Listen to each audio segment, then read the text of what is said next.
As the sycamore's leaves return, the lush green will complement the willow branches and change the look of Patrick's sculpture, the Upper Crust.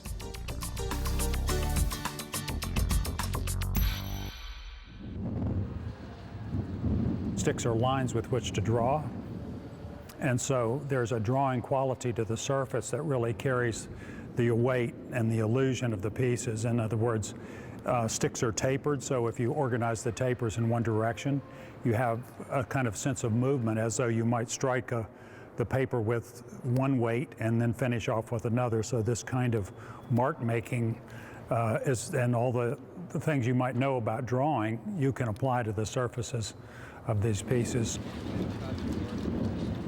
As we started working, we started seeing that one tree couldn't bear the weight. We were going to have to go to 2 trees. We were going to have pieces twice as big as what we thought. So rather than being able to make 12 smaller pieces, we had to make 6 giant pieces. The trees are pollarded each December, and then they're bare for a certain amount of time, and then the limbs come back on.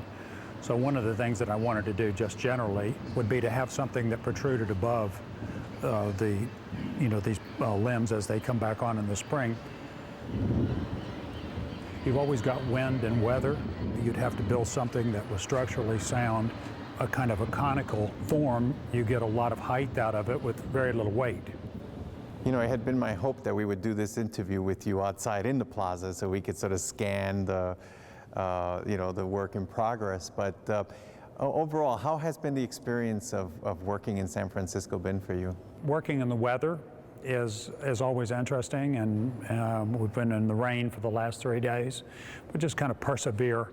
We want to get this piece made. We want to use everybody's best energy in getting it complete. So we've been out there and 8 hours a day with my 4 assistants, and we've been just working hard, moving the scaffolding around, trying to keep the public safe and not drop anything on them. And it's been great. I've really enjoyed myself. How do you actually build one of these structures? Shaping those saplings into the forms that you want is a very physically demanding exercise, right? It's basically a layering process, and I'll start out with a structural base. In this case, I took some really large saplings, and I wove them into the trunk of to the upper limbs, the basket of the sycamores, not just the outer limbs, but the trunk of the tree, because I want to carry all the weight down onto the trunk. Once I get a few structural pieces in there, I'll make a structural layer. And that means that I make sticks go all different directions. I get a shape that I like that's structurally sound. Then I'll decide that I'm going to layer on top of that. I'm going to add an aesthetic. I'm really going to draw on top of that structural base. So I start adding lines in certain ways that I think look good. And then finally, you go back and do fix-up, and it's kind of erasing. You take and put little sticks that don't seem to count very much on top of things you don't like, and you basically cover the blemish. And so it's kind of a layering process all along, and then a kind of a fix-up until you've got something that you really think that, looks beautiful and fits its space and has the necessary scale to hold its own against the noise, against all the other activities there. And against just the large amount of space that constitutes the front of City Hall. Unlike most sculptors who work in steel or metal or stone, materials that have an opportunity and a tendency to last for centuries, you've made a very conscious decision to use, very organic material. And very often your sculptures are quite ephemeral. They have a very finite lifetime. Well, at most you get 2 years. Maybe I always say you get 1 good year, 1 pretty good year.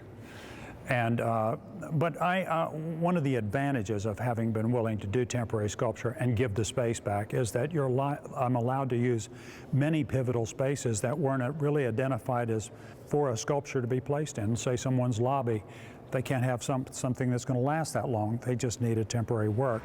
And so over the years, I've been able to capitalize on all these great spaces, all these unlikely spaces, and it's made these great opportunities. It's great opportunities for me and for me to participate in the world of ideas, but also to have an enormous interaction with the public and really find many starting points for my work in this conversation that's ensued by doing temporary work in public spaces. I always feel like a good sculpture is one that causes lots of personal associations in the viewer. And so we've been hearing about bird nests people have known. We hear about childhood play. We hear about indigenous tribes. We get stopped and told about the favorite tree.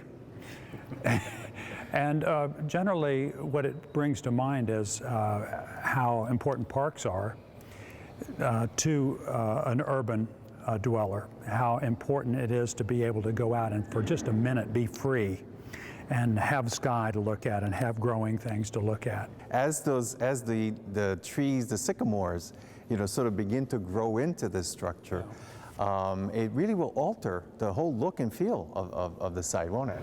It really will, and I like temporary work in a way you have to enjoy it while it's there, but on the other hand, the atmospherics that surround it, the winds, the changing light, the growth of the trees, they all change the feeling of the piece, and they build a kind of drama into the time that you have it in that site, your viewing time there.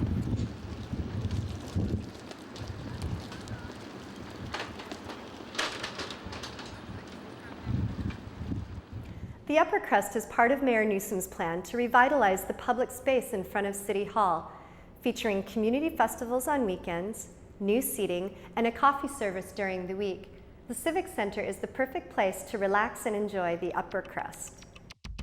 To view more of Patrick's sculptures, visit stickwork.net. You'll find highlights from the past 25 years of Patrick's career.